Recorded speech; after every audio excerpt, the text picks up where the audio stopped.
High friends welcome to our channel you with me. आज के আমরা চলে এসেছি রানীগঞ্জের শ্যাম মন্দিরে।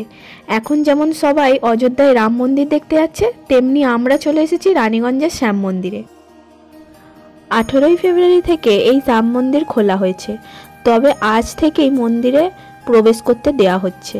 তাই দেরি না করে চলে এলাম খাটু শ্যামের দর্শনে। এখানে ফ্রি পার্কিং এর ব্যবস্থা করা হয়েছে।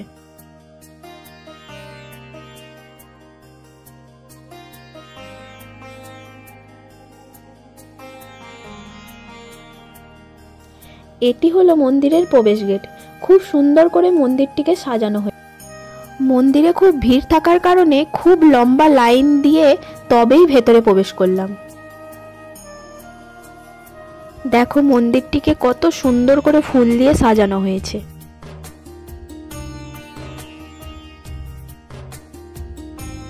এখন আমরা মেন মন্দিরে প্রবেশ করছি। ভিতরটি দেখো খুব সুন্দর। ভিতরে আজ ক্যামেরা অ্যালাউ করছে না, তাই ভালো করে দেখাতে পারলাম না, তবে যতটা পেরেছি তোমাদের দেখানোর চেষ্টা করছি। খাটু শ্যামের দর্শন করে এখন আমরা বেরিয়ে পড়লাম। আমাদের তো খুবই ভালো লেগেছে। আমরা এই সামনেই থাকি। এখন খুব ভিড়ের কারণে তোমাদেরকে ভালো করে দেখাতে পারলাম না, তবে আবার আসবো, তখন ভালো করে দেখাবো। আজ তাহলে এই পর্যন্ত। ব্লগটি ভালো লাগলে অবশ্যই like, comment, share and subscribe করবে। দেখা হবে পরবর্তী ব্লগে। টাটা।